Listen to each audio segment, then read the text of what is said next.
తెరకొట్టే కారం రంగు రుచి ఆచి కారం పొడి. బీఆర్ఎస్ వర్కింగ్ ప్రెసిడెంట్ కేటీఆర్ వ్యాఖ్యలపై తీవ్ర స్థాయిలో మండిపడ్డారు కాంగ్రెస్ ఎమ్మెల్సీ బల్మురి వెంకట్. కేసీఆర్ ప్రభుత్వ హయాంలో మ్యాపింగ్, ట్యాపింగ్, లూటింగ్ తప్ప చేసింది ఏమీ లేదని మండిపడ్డారు. ఈ వ్యవహారాలు బయటకి రావడం వల్లనే ఇప్పుడు సిట్ విచారణ ఎదుర్కోవాల్సి వస్తుందని బల్మురి వెంకట్ అన్నారు.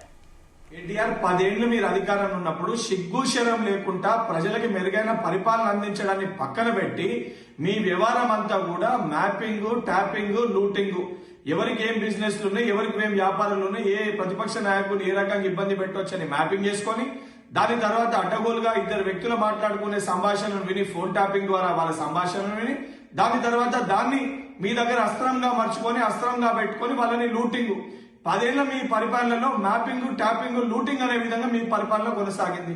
మొదటేమో ఫోన్ ట్యాపింగ్ కేసు డొల్లా అని చెప్పి మాట్లాడిన నువ్వు ఈ రోజు దాన్ని గుంజుతే తీగ పట్టుకొని గుంజుతే డొంక కదిలేదు అనే విధంగా మీ మొత్తం కుటుంబం కూడా ఈ రోజు వణికే పరిస్థితి ఉంది. సిగ్గుశనం లేకుండా మరి ఫోన్ ట్యాపింగ్ కేసు డొల్ల అయితే రోడ్లపైకి వచ్చి ఆందోళన ఎందుకు చేస్తున్నారు? ఎందుకు ఇంత భయాందోళనకు గురవుతున్నారు?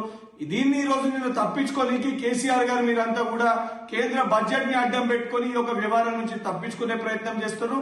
మీరెన్ని డ్రామాలు ఆడినా ఫోన్ ట్యాపింగ్ కేసు డొల్లనా లేదా రాబందులు లేక రాక్షసత్వంతో పనిచేస్తూ మీరు అడ్డగోలుగా ఎంతమందిని ఇబ్బంది పెట్టి అతి త్వరలో అన్ని బయటికి వస్తాయి.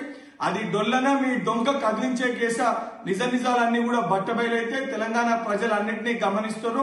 ఇప్పటికన్నా సిగ్గుశరం తెచ్చుకొని మీరు చేసిన తప్పుదానికి తెలంగాణ ప్రజలకి క్షమాపణ చెప్పాలని చెప్పి డిమాండ్ చేస్తారు.